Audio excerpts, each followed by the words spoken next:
It's our anniversary.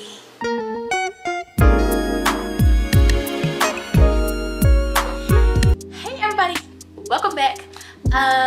Today I have my husband with me. Today is our anniversary. Even though we're filming this on our anniversary, it's not gonna be posted till later, but today is our anniversary, so I thought it was nice to have my husband in a video with me on this taping. And we're gonna be talking about marrying in our 20s. So I'm gonna let him introduce himself just a little bit, and then we're gonna get into the topic. Okay? So go ahead. What's up, everybody?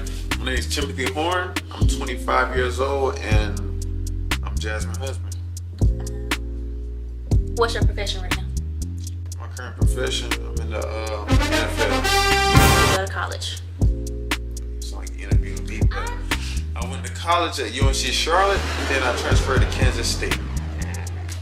Now that's just a little information about. Yeah. So we're just gonna get into first our story, how we met. We're just gonna do conversation based, I guess. You feel like you want to add something, then you just add it. So we met at Anson High School. We are from the same area. We went to high school together. We was best friends to start off with, and we didn't start dating until my senior year, and Tim had done started college at UNC Charlotte. You like to talk about how we met? Or the first day, you remember how you always talk about that?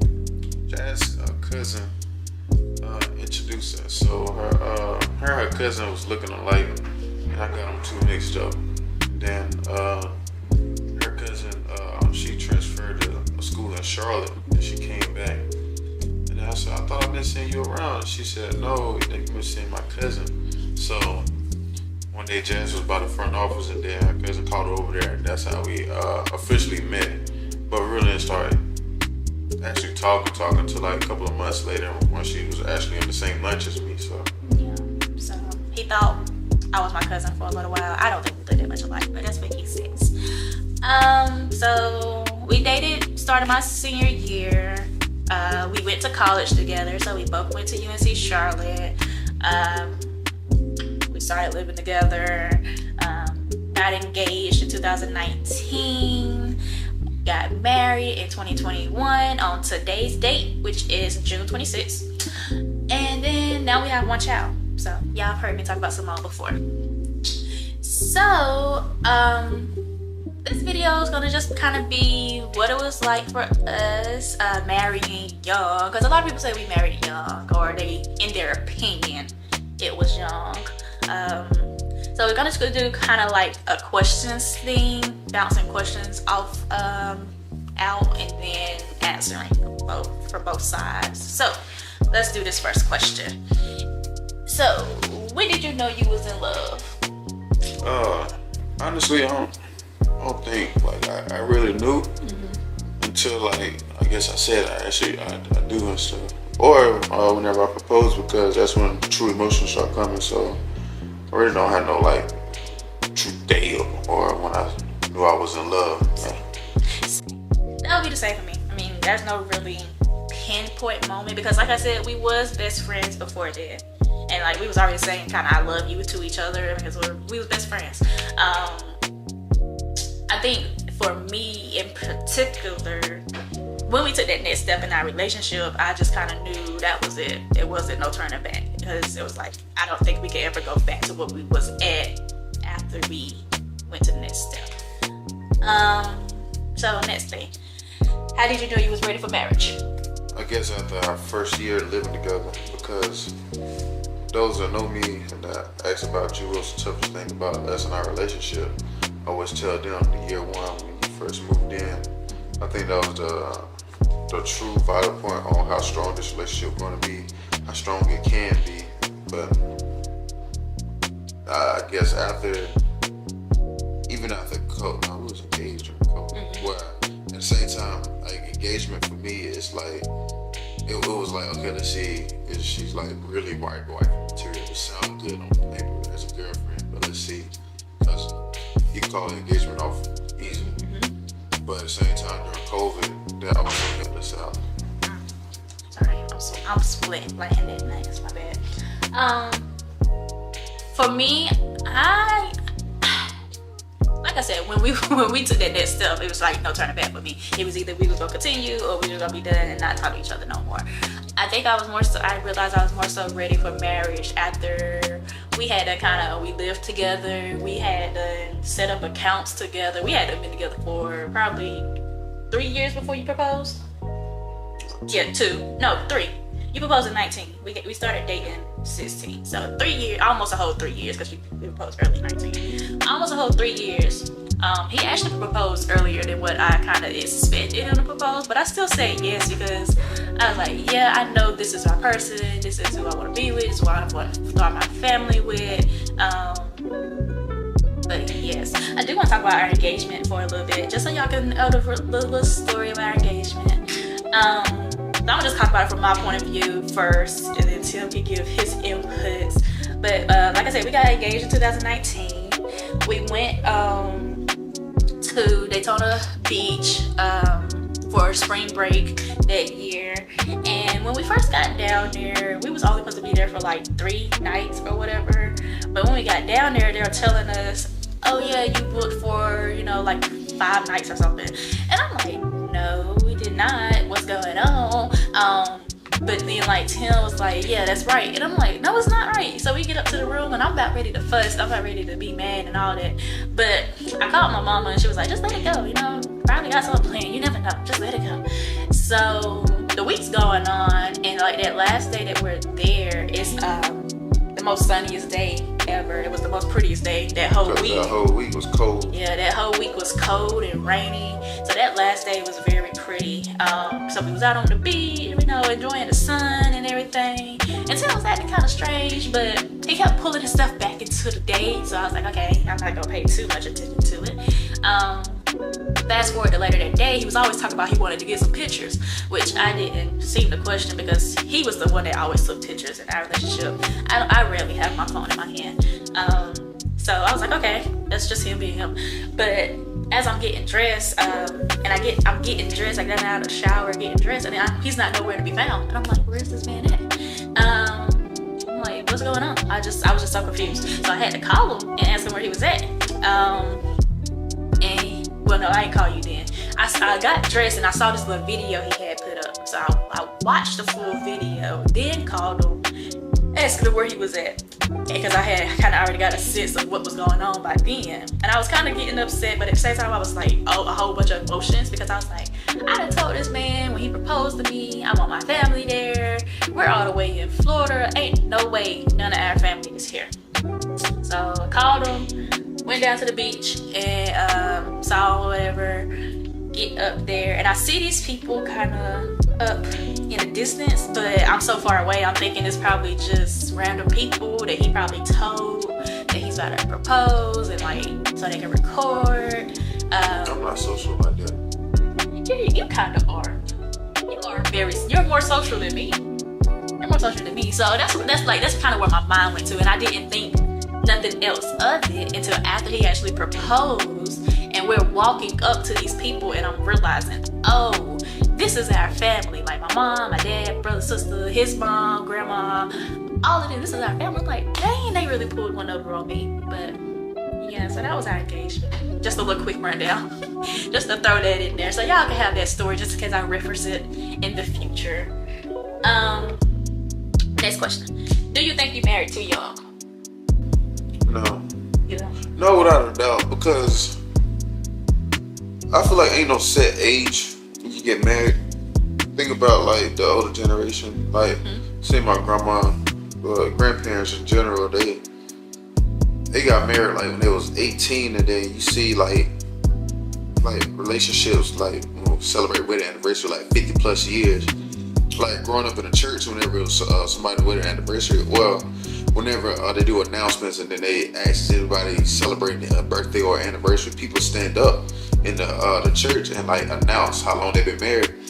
So what was dope about it was growing up around that environment where you see true love, what true love is, and how love is like set in stone, like being like a true backbone, like in the love relationship type cycle and stuff. So just seeing that, it made me want to like, okay, this is what I want. I want to make sure I have this.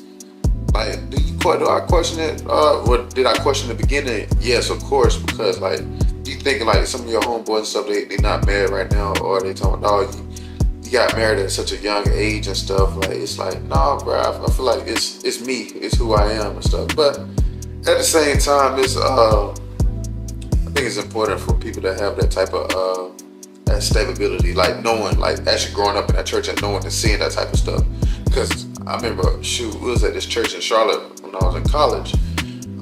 They was doing wedding anniversaries, like announcements and stuff. Couple stand up, 73 years, and you're like, dog, how long? Like, what age did you get married to be at 73 years? And I'm talking about like black folks and stuff, but I wouldn't say that was in they probably 6. Black don't crack though, but at the same time. Yeah. So I don't think there's a too young of an age to get married either. But going based off basically what you said, our grandparents, they married young. My mom and dad my mom was 19, because I was born. My mom was 19 when she got married. Me, myself, I was 20, we got married 21, so I was 22 years old. I don't think there's a age, it's just if you know, you know. Yes, we were younger. We didn't kind of have our lives together apart, but the thing is, we was building our lives together like from the beginning. Like I said, we went to college together. That first year in college, we was already somewhat living together that first year. So we was already starting to build straight from there. So I don't think we was married too young. I mean, there's no age. And like, I want those years. Like, he was my best friend. So what was to say that we would have never ended up together? We probably would have still ended in this position, being that we were best friends. But if we would have waited so long, who's to say what would have happened in between those years? We would have missed out. We talked about like just falling in love and stuff. Like, make sure love is real, because I mean, you never know what's gonna happen like 10, 20 years down the road. Is we gonna outgrow each other? Is we gonna drift away from each other? I pray not, but at the same time, like, you never know. And so, like, say if it happens, people like, oh, that's what you get. You made a mistake. You married to him. No. I don't see that. And that's the same, like how you saying, could have missed the opportunity. Like, when we first started dating, it was almost a missed opportunity for us. It almost didn't happen. I mistakenly went blabbing my mouth to his best friend while under the influence, and that's what happened. Like, but if that moment didn't happen, we would not be here probably. It probably would have just been feelings that was unsaid, because he would have went off to college. I still would have had 1 year of high school. So it's just the possibility of what could have been if we don't take those opportunities at the moment that we feel we should take those opportunities. All right, so last little question. What works / helps our marriage? What, in your opinion? Communication. Communication is like before marriage we did premarital counseling. And it was different topics. One topic was the first topic ever was financial, and then the second one was the second one was communication, because the third one was sex and stuff. So communication is extremely vital, because like if you think about all types of arguments that like we done had, it was just majority, like I'll say about 95% of that is communication. When you don't communicate stuff, whenever stuff get lack of communication, is stuff like that happen, like just arguments like that happen, and then the arguments turn into something big, and it's something big that you don't like really have the energy for. But if we just live and we learn about communication, how can we fix it next time? So just communication in general. I would say definitely the premarital counseling. When we went through that, it taught us a lot. Like he said, the first topic was finances, and as we was dating, we already had kind of combined our finances a little. But that first topic of being financed, it wasn't all the way. We just had that one little account. We was putting stuff here and there, basically testing stuff out. But having that lesson, like, it kind of prepares you for getting into, especially where we're at now. Because if y'all do know, I'm a stay-at-home mom. So what Tim brings home is for our whole house. So it's like that finance piece of premarital counseling is what got us to a point where we're at now. What's his is mine, and what's mine is his.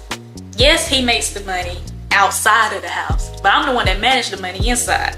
I'm the one that sets it up for the family. We still have our little things here and there.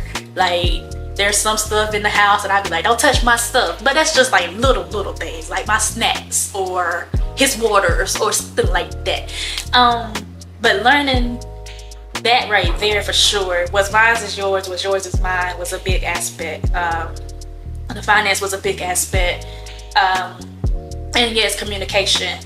We have learned ways to work around our fights to make sure we come back to our fights and discuss what went wrong. So just stuff like that really helped us. Going back to that, what's mine is yours. What really I learned about that is year one, with you living together. Because me, everything was my space. So she had her own dorm room. So I basically let her in my apartment and stuff, and then separating a closet that was made for, I guess, one person, dividing it for two people. Is how can we learn that? Showers, she said I won't neat and clean her way, but I was neat and clean in my way. So a shower had to be a certain way, no hair and different stuff. Sharing a sink, Yeah. and so I think that's where most arguments come from, lack of communication. That aspect, because she lived a certain way and I had to adapt. We both had to adapt to each other, but I feel like I adapted more. But it's a part of me. But yeah, at the beginning, we was living in apartments where the room we was in was only meant for one person. Like, we had roommates. A full bed. So yeah, we had a full-size bed, one sink, and one little walk-in closet. It's only meant for one person. We made it work though. We made it work. But it was only meant for one person to stay in that room. With us having other roommates around us. But yeah. So that was the biggest things I think that we covered. I think we covered everything. Do you have any final thoughts for the viewers? I mean, if you young and in love, don't let nobody tell you that, I guess, you are too young for that. You haven't learned nothing yet. So just, you can learn things as you go. If it happens, if you also get married at 22 and you get divorced at 23, they always say you live and you learn. But it's always gonna be that one person see, I told you so, but that person always want to be right about something. But at the same time, just don't let that hinder you and stop you from just want to just spur your love for that person that you have, that you see yourself with.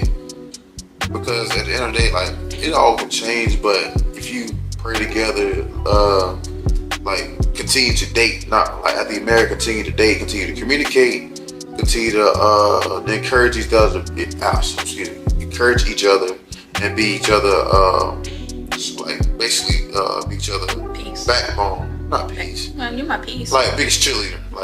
I'm her biggest cheerleader. She my biggest cheerleader on Sundays and stuff. But if you do that for each other, I feel like the marriage will go a long way. Because looking at my grandparents and looking at pastors, former pastors, people, and then other members in churches that's been married for a long time, you see what they give out on the outside, and then you ask them as a mentee, as they a mentor, you ask them what's working, how to what to do, why you do this. They give you little wisdom about marriage. So it's important to communicate, being there for each other, be their backbone, and continue to love. We always preach about positivity. Here, if something negative happened, I always say, what's a positive about it? Something we can be happy about. Even if we argue, we can sit there and be yelling at each other, and then we just take a deep breath, take a beat, talk normal. We'll be arguing, but we're talking normal, especially in front of our daughter. So Yeah. some final thoughts for me. You have to learn what works for you in a relationship. Like I said, me and Tim has joint finances. I mean, we have no other choice because I'm a stay-at-home mom, but we had that on early on too, before he even started being a breadwinner of our family. We have our little rules. I like to say they're kind of our rules.